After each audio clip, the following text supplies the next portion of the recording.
हमारे YouTube channel दीपक general study पर आपका स्वागत है।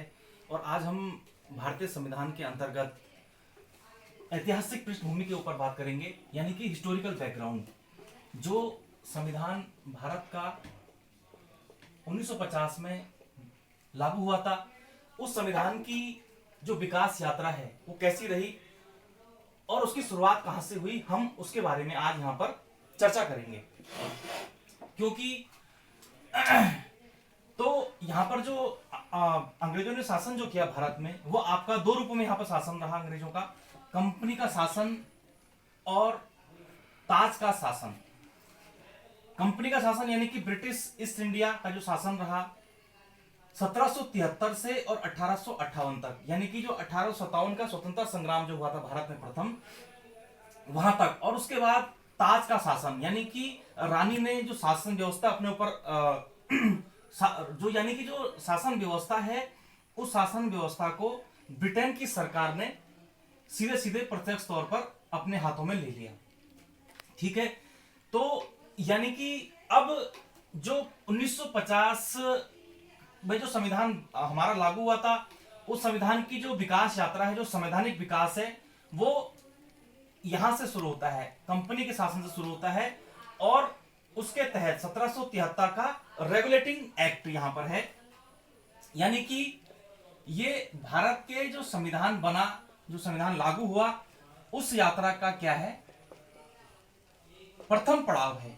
और यहां पर हमने रेगुलेटिंग एक्ट के तहत उन्हीं बिंदुओं को यहां पर हमने रखा है जो महत्वपूर्ण बिंदु हैं इस रेगुलेटिंग एक्ट के तहत, जिसमें कि यहां पर पहला जो महत्वपूर्ण पॉइंट है कि जैसे कि यहां पर लिखा है, भारत में ईस्ट इंडिया कंपनी के कार्यों को नियमित एवं नियंत्रित करने की दिशा में ब्रिटिश सरकार द्वारा उठाया गया पहला कदम था। यानी कि ये फर्स्ट स्टेप था ब्रिटिश ईस्ट इंडिया कंपनी को नियमित और नियंत्रित करने की दिशा में ब्रिटेन की सरकार द्वारा।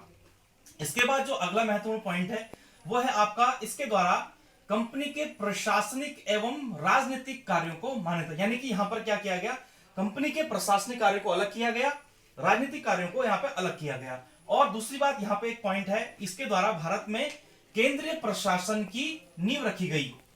यानी कि जैसे कि आज हम देखते हैं भारत में दो प्रकार की सरकारें हैं, एक केंद्र सरकार होती है, एक राज्य सरकार होती है। तो कहीं ना कहीं हम कह सकते हैं कि ये केंद्रीय सरकार का या केंद्रीय प्रशासन का जो कॉन्सेप्ट है, कहीं ना कहीं हमारे संविधान में यहां पर से आया होगा।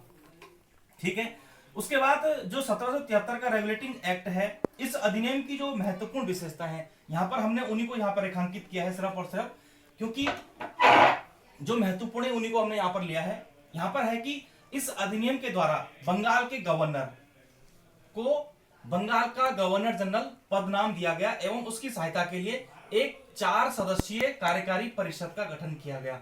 और इसके तहत जो पहले गवर्नर थे वो वॉरेन हेस्टिंग्स थे, क्योंकि जैसा कि आप सबको पता है कि 1757 जो प्लासी का युद्ध हुआ था जिसमें अंग्रेजों की विजय हुई थी, 1764 जो बक्सर का युद्ध हुआ था जिसमें भी अंग्रेजों की विजय हुई थी, उस विजय के पश्चात 1765 में बंगाल में द्वैत शासन लागू हुआ और अंग्रेजों को बंगाल, बिहार और उड़ीसा के क्षेत्रों में दीवानी का अधिकार मिल गया, यानी कि राजस्व वसूलने का अधिकार मिल गया, टैक्स को वसूलने का अधिकार मिल गया। और रही बात द्वैत शासन की, तो द्वैत शासन का मतलब यह है कि यहां पर अंग्रेजों की पूरी डिप्लोमेसी रही कि जो टैक्स का पैसा था उसको वसूलने का अधिकार उन्होंने अपने पास रखा, और जो प्रशासन यानी कि एडमिनिस्ट्रेशन, कानून एवं व्यवस्था, लॉ एंड ऑर्डर,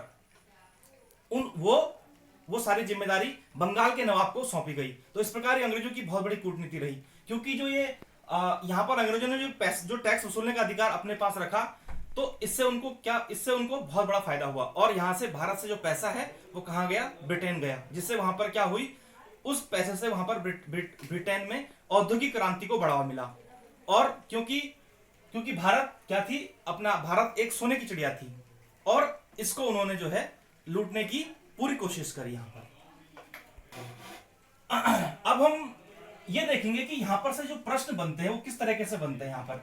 तो यहां पर जैसे ये 1773 का रेगुलेटिंग एक्ट है, तो यहां पर से प्रश्न ये बन सकता है कि किस अधिनियम के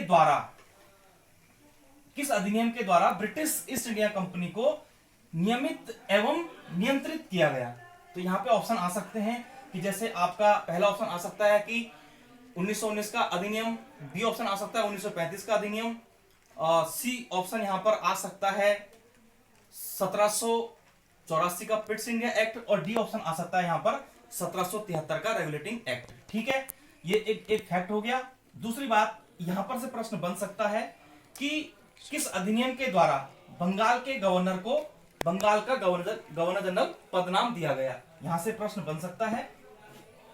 उसके बाद जो है आपका कि किस अधिनियम के तहत कलकत्ता में एक उच्चतम न्यायालय की स्थापना की गई। तो यहां पर 1773 के रेगुलेटिंग एक्ट द्वारा कलकत्ता में एक उच्चतम न्यायालय की स्थापना की गई।